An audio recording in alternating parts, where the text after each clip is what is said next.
Today, I wanted to talk a little bit more about professional athletes' wealth management. And I did a blog, a financial advisor, or the role of a financial advisor on a professional athletes team. I wanted to bring in an expert, Rob Gabrich of Gabrich Wealth, to kind of talk a little bit more about the process and why you need to hire a financial advisor. Rob, why don't you tell a little bit about yourself? I've been doing wealth management for about the last 10 years or so.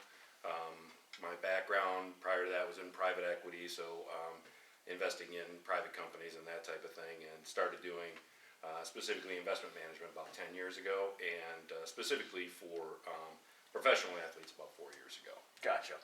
And we saw, as far as a lot of hype about financial advisors in regards to the show The Ballers on HBO with Dwayne "The Rock" Johnson. Right.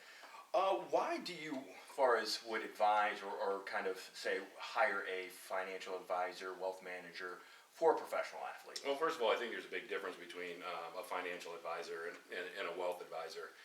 Financial advisory to me is basically just about investments, and that's largely what the Ballers show is about, just investment advisory. And I think it does go further than that when you get into wealth management, which has a lot to do with taxation, insurance, budgeting, planning, and investments. If you're just managing investments, doesn't get into the liabilities that one can undertake or get into. So really in wealth management, we're looking at assets and liabilities. So first you've got two completely different things. Also, if you're just looking for a financial advisor, I do hear from both agents and athletes that I don't have any money. Why do I need a financial advisor? The foundation needs to be laid prior to getting investments anyway. Even if you don't have an investable portfolio, there's insurances that you should probably have. If you don't have family, maybe not life insurance, but certainly auto or and homeowners or apartment insurance. But then there's umbrella policies too, and these things they don't cost a lot, but they are part of protecting your wealth once you start doing it. So there's a foundation to be laid even prior to having an investment portfolio. Gotcha. And it definitely, as far as when do you think that an athlete hire? Obviously, you're recruiting guys. I'm an agent recruiting players out there, trying to give information. I think that's a kind of a misnomer in regards to when. I mean, when do you think that an athlete should hire a financial advisor? I think along the same time that they hire the agent. Personally, I like to know who I'm working with, and so it's not the hurry up. Let's get something in place. And I think it's important for the athlete to be able to vet who it is that they're going to work with too. So once you get into the league, I mean, you get busy and the money starts coming very fast. So I think the prudent thing is to make sure you consider it when you have the time, because as we both know, after the season's over and you start hitting combine training and pro days and all that, things get crazy busy, and it goes all the way through when you're going to earn that first paycheck with the NFL.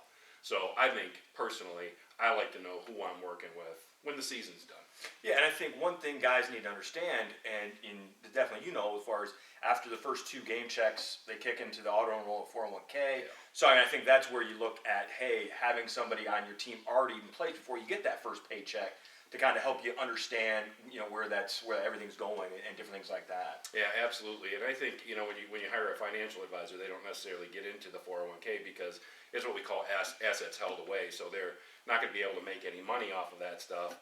So they don't really pay attention to it. But I think it's vitally important that I know with my athletes what's going on in their 401k. I like to manage the 401k along with their other investable portfolio because it matters from a tax basis and diversification basis what's going on between the two. And what's nice about the 401k plan is it is that auto enroll where it's not left to the athlete to make the decision to get into it. You actually have to make the decision to get out. And that's a very robust match that they have. You talk about growing wealth. This is free money. And it's a good, I believe it's a good thing that they put it on the auto enroll, which I think is what this most recent season. Yeah, definitely. And when you talk about, as far as what would you say is is the difference? When guys are getting approached by guys that have Series 7s, CPAs, CFPs, different people that are out there. Kind of what's the difference? So to be able to help kind of educate them on where people are at? Somebody who has a Series 7 is what was considered a stockbroker. So that is actually a securities sales license. So these are people who are going to work at a brokerage firm and sell you the products that they have.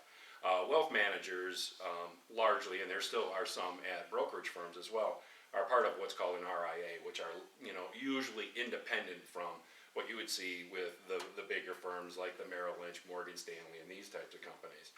And usually RIA is going to be on a fee basis as opposed to getting paid for what it is that we're selling these clients. So there is quite a distinction between the two. Yeah, and I think one thing that players don't look at things is really being able to vet that.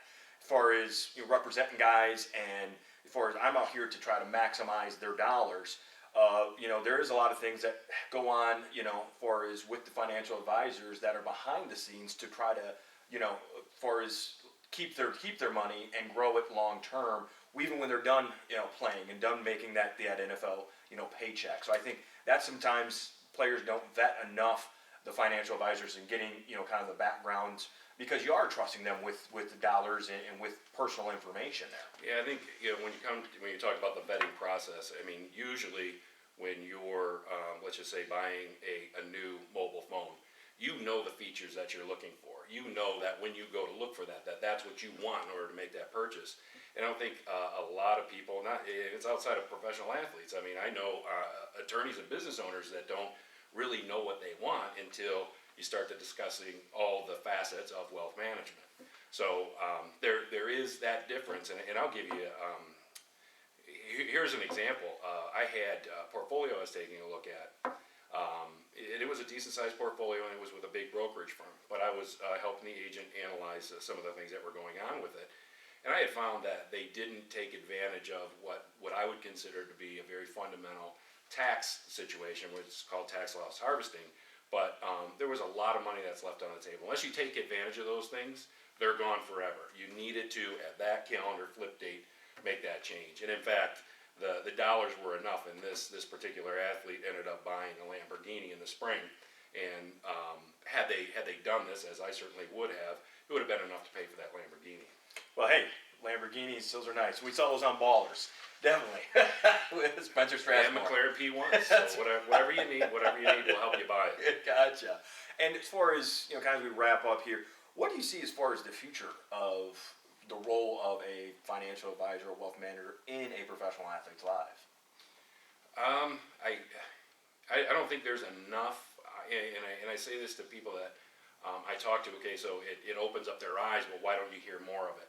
And I believe is that wealth managers are probably more attracted to somebody who just sold a business and it's going to come to them with $10, $20 million.